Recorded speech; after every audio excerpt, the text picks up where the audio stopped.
Hello everyone, welcome back to a new video. So today is challenge number 5. It's the fairy flower technique and we are the 6 German artists and we are Petras Bunte Glitzerwelt. There is Purpur by Nicole, there's Sandra Rettich, there's Marion Richter, there's Art of Gesture Cat and myself. So this time it was the decision of, or was the choice of Petras Bunte Glitzerwelt to pour the fairy flower technique. So it's quite challenging. I haven't poured it for quite a while, but let me show you a little bit of the colors I've been using. I used resin inks, the sun and the evergreen from Octopus Fluids and the gray purple from Etta Art. And I'm pouring this in a dirty pour into my cup. So I'm altering the colors. And for each color, I used 20 grams of resin. In total, I have mixed 230 grams of resin. And I'm using the ultra cast resin for this. The ultra cast resin is a medium viscosity resin with a rather long working time. It has a working time from round about 1 hour. So you see, I'm just puddling the colors all in my cup. And I hope I will achieve some nice blendings by doing so. Yeah, it's for some of us a very challenging technique, especially I think for Rebecca, because she has never poured these techniques. And yeah, I'm very curious how she's coping with this, but I'm sure she's so talented that she will succeed with a nice effect. But we will see. There's also going to be a playlist. Please check the playlist and yeah, check out all the other videos from the other artists because they are all amazing. Anyway, let's get back to my pour. I'm just pouring my dirty pour into my mold.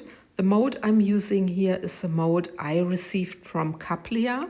Kaplia is a resin artist on Instagram and I met her, I had the honor to meet her last year in September and she gave me 2 of these molds and I'm very grateful about it.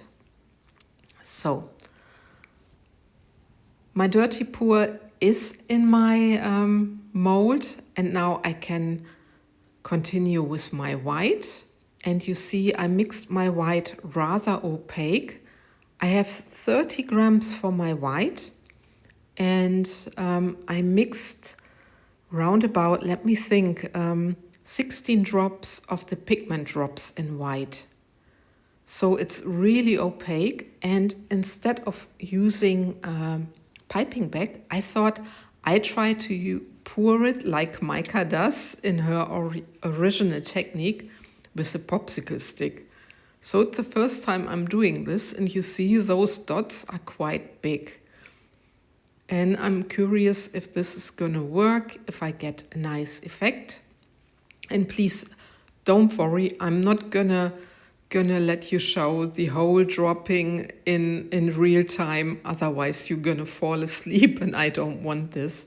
But I show you the first row and then there's gonna be a time lapse with all the dotting. It takes some time, it takes some patience, but I think, you know, it's like, yeah, it relaxes you and it's also satisfying when you achieve a nice result afterwards. So now you see I speeded up my video so you are not getting too bored. And you see my drops are rather big. So it's the first time I'm using the popsicle stick. It's a little bit risky because I haven't poured this technique for a long time. I guess over a year or something. I used to pour it a lot when it came out and I really loved it because it's so satisfying doing this. And you can already see that the resin is moving, which is also a good sign when the resin is moving straight away. And it really already looks very 3D. So now I also did like this little circle in the center. This is what Micah also does. I never did it before, but I thought I'd do it and see what the outcome is gonna be. So the time lapse is done, my dotting is done. I forgot to put some stones into the center, so I thought I do it at that step. And I have this mixture of stones and yeah, some glass bits, and yeah, there's a lot in there. So I just thought before doing the push, I just place them on top of my resin piece. But doesn't it look a little bit like a cactus? I think, you know, now it's looking very amazing because it already looks quite 3D. So there I need to push some stone, but I don't know if I needed to do it because there's going to be the push anyway. So just a quick torch, and then I can grab my big container where I have the rest of my resin. And I added there round about 5 to 6 drops of the pigment drops. So you see it's rather opaque, rather transparent. Sorry, it's rather transparent. And now I'm going to push this into the mold.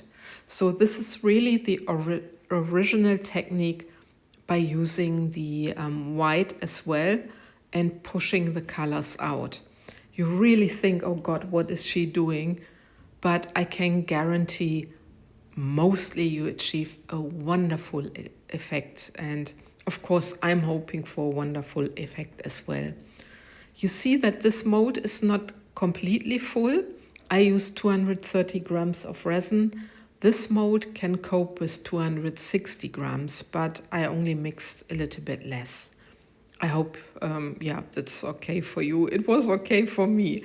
Anyway, so now a quick torch, and then I'm gonna show you a time lapse again where the resin is gonna move to the center, and I hope it does. And yeah, it does. You see it. It was moving rather quickly, so I didn't have to put my camera on too long. I think that was only 10 minutes or so. And now I just show you how the piece is looking. This is after it stopped moving, and it looks quite green. So I was expecting a very green piece, but yeah, we will see with the demolding. I was quite critical because I thought, I didn't want the green to be the main color. But of course, you know, you don't know what you're gonna get. Anyway, this is actually the same day in the evening, and because it's a deep mold, I think it's completely 2 centimeter deep, and I poured 1.7, 1.8 centimeter or something like this. I could demold. I'm so curious. And look at this. Look at the colors. Don't they look like a fairy tale?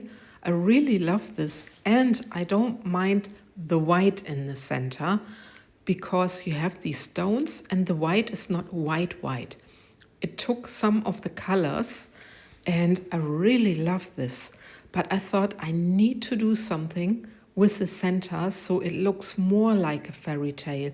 But look at the color blendings and these nice little petals, and you see it there.